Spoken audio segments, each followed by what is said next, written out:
तो यार आज की वीडियो में काफी ज्यादा कमाल की होने वाली है, क्योंकि माँ की वजह से सुकूना की एक एपिक बैटल हमें देखने को मिल गई है। एंड माकी ने सुकूना का सबसे पावरफुल अटैक को आराम से डॉज कर लिया। एंड ऊपर से जो सरप्राइज अटैक का इन लोगों ने प्लान बनाया था उसकी भी सारी डिटेल हमें इसी चैप्टर के अंदर मिल गई है। एंड सबसे बड़ी बात, सुकूना के ट्रू फॉर्म के बारे में भी हमें बताया गया है। यानी अभी तक जो सुकूना को हम लोग देख रहे हैं वो उसकी ट्रू फॉर्म नहीं है। सुकूना इससे भी एक कदम आगे जा सकता है, लेकिन अभी वो होल्ड बैक कर रहा है फिलहाल पे। एंड सुकूना की ट्रू फॉर्म के बारे में डिटेल में जानना चाहते हो तो वीडियो को एंड तक जरूर देखना।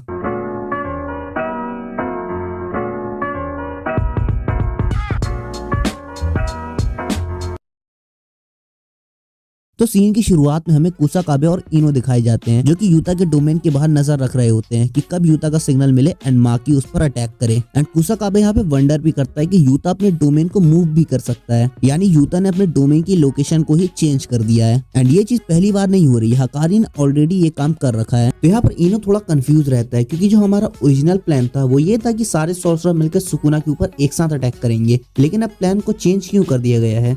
तब कुसाकाबे बताता है कि प्लान को सिचुएशन के हिसाब से चेंज करना पड़ा है, क्योंकि अगर सारे सॉर्सरर मिलकर सुकूना के ऊपर अटैक करते तो सुकूना तुरंत ही अलर्ट हो जाता कि उसके ऊपर कहीं से भी अटैक हो सकता है। तो माकी का सरप्राइज अटैक आराम से फेल हो जाता है इस सिचुएशन में, इसलिए माकी ही डोमेन के अंदर एंटर होकर सुकूना के ऊपर सरप्राइज अटैक करेगी। एंड उसके बाद हमें मेन फाइट का सीन दिखाया जाता है, जहाँ पर माकी ने सुकूना की छाती को चीर दिया है। And queen of curses Rica Utah को अपने हाथों में लेकर रो रही होती है। किंग ऑफ कर्सेस ने क्वीन ऑफ कर्सेस को रुला दिया। एंड इस सिचुएशन को कुसाकाबे वर्स्ट और बेस्ट सिचुएशन दोनों कहता है, क्योंकि बेस्ट सिचुएशन ये है कि माकी का सरप्राइज अटैक कामयाब हो गया, एंड वर्स्ट सिचुएशन ये है कि यूता अब बैटल से बाहर हो चुका है। एंड उसके बाद कुसाकाबे उई उई को आवाज देता है, एंड उई उड़ते हुए आता है, यूता की बॉडी को ले जाता है टेलीपोर्ट करके शोको के पास, जहाँ पर वो सारे सॉर्सरर को हील कर रही होती है, इंक्लूडिंग गोजो।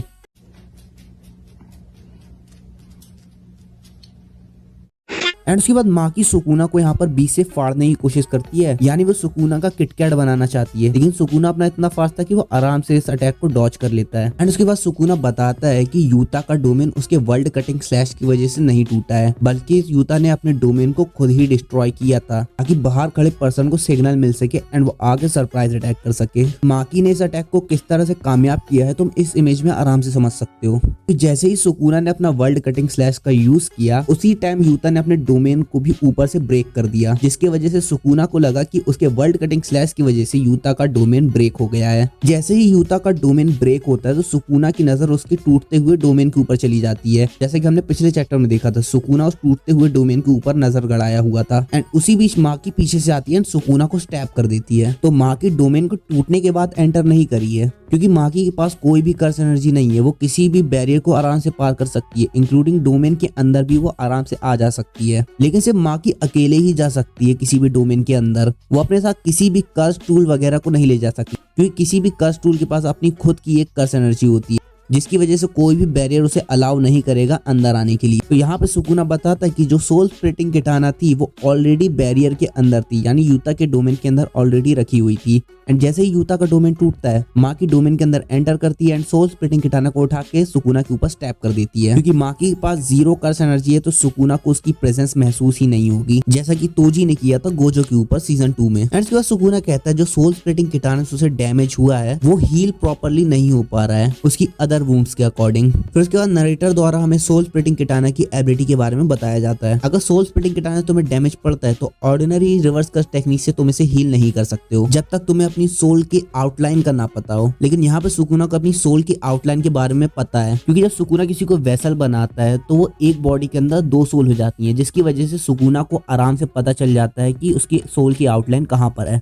लेकिन सुकूना की गोजो से बैटल के बाद रिवर्स कर्स टेक्निक का आउटपुट इतना ज्यादा लो हो चुका है कि वो नॉर्मल रिवर्स कर्स टेक्निक से अपनी वुंड को ठीक से हील भी नहीं कर पा रहा है। एंड उसके बाद हमें यूजी दिखाया जाता है, जो वर्ल्ड कटिंग स्लैश खाने के बाद भी सुकूना से फिर से लड़ने के लिए खड़ा हो जाता है। लेकिन जैसे यूजी खड़ा होता है वो अचानक से खून की उल्टियां करने लगता है, क्योंकि यूजी ने अभी अभी रिवर्स कर्स टेक्निक को सीखा है एंड उसके ऊपर 4 जानलेवा अटैक हो चुके हैं सुकूना के द्वारा, जिसकी वजह से उसकी बॉडी ने उसका साथ छोड़ दिया है फिलहाल के तौर पे। एंड उसके बाद पीछे से चोसो आके यूजी की पीठ पर हाथ रख के कहता है टेक अ ब्रीथ, एक बड़े भाई की तरह वो यूजी को शांत होने के लिए कहता है। एंड फिर चोसो कहता है कि अपनी बॉडी के के कोने में अपने ब्लड सेल को रन करने दो एंड अपनी बॉडी के आउटलाइन को महसूस करो और एक एक नस में अपने खून को पहुंचाओ, जिससे यूजी की बॉडी आराम से हील होने लगेगी। फिर नेक्स्ट पैनल में सुकुना वर्सेस माँ की फाइट शुरू हो जाती है, जहाँ पे माँ की सुकुना के ऊपर कुछ रॉड जैसा फेंक के मारती है, लेकिन सुकुना उसे अपने हाथों से ही ब्लॉक कर लेता है एंड माँ की क्लोज आके अपनी सोल स्प्लिटिंग किटान से सुकुना के ऊपर अटैक करती है, जिसे सुकुना जंप करके डॉज कर लेता है एंड उसके बाद सुकुना अपने बैर हैंड से ही माँ की सोल स्प्लिटिंग किटानों को पकड़ लेता है। एंड यहीं पर हमें देखते हैं सुकुना के 3 हाथ, क्योंकि सुकुना का एक हाथ कट चुका है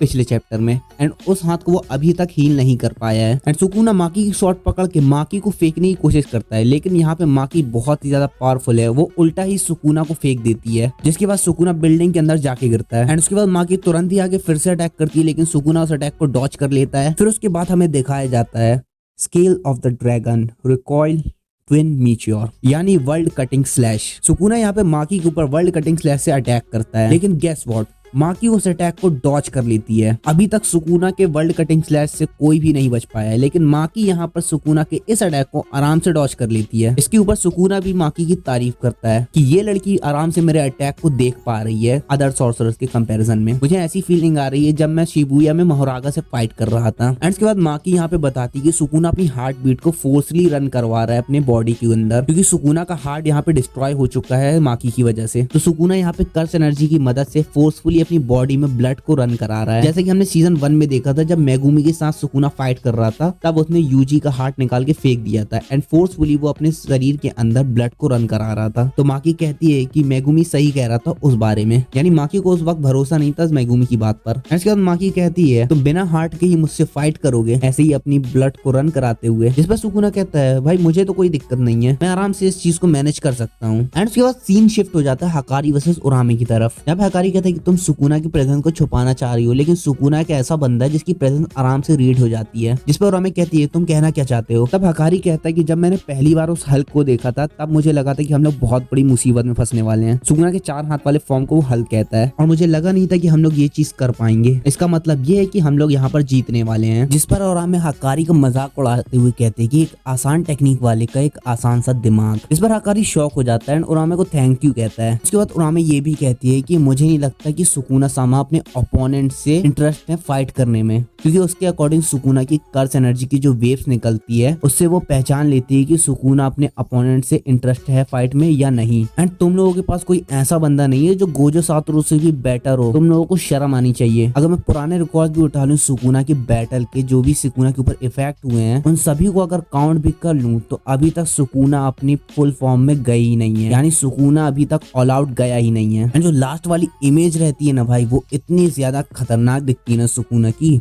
जिसके अंदर से खतरनाक वाली वाइब आ रही होती है। तो यही है सुकुना की ट्रू फॉर्म। और सुकुना की ट्रू फॉर्म में इसलिए कह रहा हूँ क्योंकि शोनेन जंप में 2 महीने पहले हमें दिखाई गई थी सुकुना के पास एक और फॉर्म है। और शोनेन जंप एक ऑफिशियल चैनल है जिसमें सारी चीजें ऑफिशियल ही आती हैं। एंड मैं सुकुना की इस इमेज की बात कर रहा था जिसपे सुकुना के पास एक त्रिशूल टाइप का भाला है, जो कि सुकुना के हाई नैरा का एक कर्स टूल होता है। एंड ये वाला वेपन अभी तक हमें सुकुना के हाथों इंट्रोड्यूस नहीं कराया गया है। So maybe in future Sukuna जब काफी ज्यादा वीक हो जाएगा तब वो अपने ट्रू फॉर्म को रिवील करेगा अपने इस कर्स टूल के साथ। उसके बाद लास्ट वाली लाइन कुछ देखने लायक है।